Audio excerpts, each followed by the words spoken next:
अब आपको दिखाते हैं आखिर कैसे कश्मीर घाटी में पीएम मोदी के बुलडोजर प्रहार से आतंकियों के हमदर्द की बौखलाहट बढ़ गई है।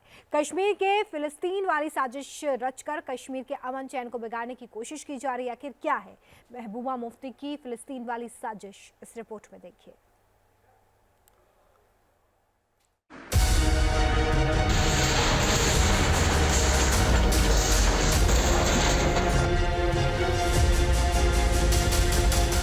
कश्मीर घाटी में आतंकियों के हमदर्दों के ठिकानों पर जब बुलडोजर चले तो पाकिस्तान पसंद सियासत को दर्द होने लगा और बुलडोजर एक्शन से पीडीपी प्रमुख महबूबा मुफ्ती इस कदर बौखला उठी कि उन्हें कश्मीर अफगानिस्तान जैसा लगने लगा। महबूबा मुफ्ती के जहरीले अरमान, कश्मीर को फिलिस्तीन बनाने की साजिश। ये तो फलस्तीन से लेके अब अफगानिस्तान बनाना चाहते हैं जम्मू कश्मीर को। जब से कश्मीर घाटी से 370 हटा है, उसके बाद से घाटी की तस्वीर और तकदीर दोनों बदल गई है। कश्मीर से आतंकियों का धीरे धीरे अंत होता जा रहा है। पिछले कुछ दिनों में आतंक के खिलाफ पीएम मोदी का बुलडोजर एक्शन चल रहा है। कश्मीर घाटी में आतंक की कमर तोड़ने के लिए बुलडोजर फुल स्पीड में दौड़ रहा है, जिसमें आतंकियों के हमदर्दों के अरमान भी मिट्टी में मिलते जा रहे हैं। यही वजह है कि पाकिस्तान परस्त नेताओं को बुलडोजर एक्शन से इस कदर मिर्ची लगी हुई है कि वो इसे रुकवाने के लिए तमाम तरह के हथकंडे अपना रहे हैं। पीडीपी प्रमुख महबूबा मुफ्ती ने घाटी के बुलडोजर एक्शन की तुलना अफगानिस्तान के तालिबानी शासन से की, लेकिन महबूबा का असली अरमान कश्मीर को फिलिस्तीन बनाने का है। जम्मू कश्मीर में अपने ही लोगों को अपनी जमीनों से निकाला जा रहा है, ये कह के कि ये एंटी एनक्रोचमेंट ड्राइव है। एंटी एनक्रोचमेंट ड्राइव नहीं है।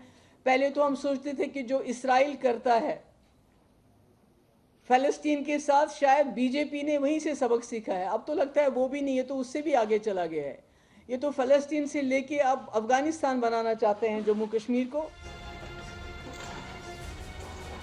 तो सुना आपने किस तरह से महबूबा मुफ्ती को नए कश्मीर में फिलिस्तीन और अफगानिस्तान नजर आ रहा है, लेकिन इसके पीछे महबूबा जैसे नेताओं की मंशा घाटी के अमन चैन को बिगाड़ने की है। और जिस तरह से फिलिस्तीन में हिंसा खत्म होने का नाम नहीं ले रहा है, एक बार फिर से कश्मीर को वो उसी पुराने दौर में देखना चाहती है। लेकिन महबूबा मुफ्ती जैसे नेताओं को समझना चाहिए कि मोदी राज में कश्मीर घाटी के हालात बदल चुके हैं। अब कश्मीर उस नई शुरुआत की ओर कदम रख चुका है जहां ऐसे जहरीले सोच वाले नेताओं के लिए कोई जगह नहीं बची है। बीजेपी नेता गिरिराज सिंह ने महबूबा मुफ्ती के फिलिस्तीन वाले बयान पर पलटवार करते हुए कहा है कि घाटी में 370 हटने के बाद से ही महबूबा बौखलाई हुई है और भारत को बदनाम करने की उनकी पुरानी आदत है। ये तो फलस्तीन से लेके अब अफगानिस्तान बनाना चाहते हैं जम्मू कश्मीर को। 370 धारा हटाया जा रहा था, तो यही महबूबा मुफ्ती हैं जिन्होंने कहा था कि तिरंगा उठाने वाला नहीं होगा। ये शुरू से आतंकवादियों को बढ़ावा देने का काम किया, समर्थन करने का काम किया। भारत को बदनाम करना, कश्मीर को बदनाम करना उनकी पुरानी आदत है। आतंक पर कश्मीर घाटी में दो तरफा अटैक हो रहा है।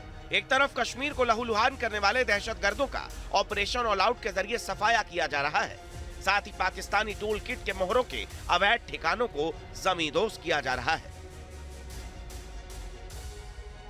आपको बता दें कि 31 दिसंबर को अनंतनाग में मोस्ट वांटेड आतंकी आमिर खान के ठिकाने को बुलडोजर से तहस नहस कर दिया गया था, जिसने पाकिस्तान में छिपकर घाटी में आतंक की मान तैयार की थी। इसके बाद पुंछ में प्रशासन की टीम ने पुलवामा के आतंकी का ठिकाना ध्वस्त कर दिया और फिर जहां से कश्मीरी आतंकवाद को ऑक्सीजन मिल रहा था, अनंतनाग में हुर्रियत नेता काजी यासीर के उस अवैध ठिकाने को भी ध्वस्त कर दिया गया, जिसका नाम टेरर फंडिंग और कई टारगेट किलिंग के मामले में आया था। और मौलवी का मुखौटा लगाकर वो युवाओं को आतंक की भट्टी में झोंक रहा था। यही वजह है कि महबूबा जैसे नेता अब बौखलाए हुए हैं। Team news nation.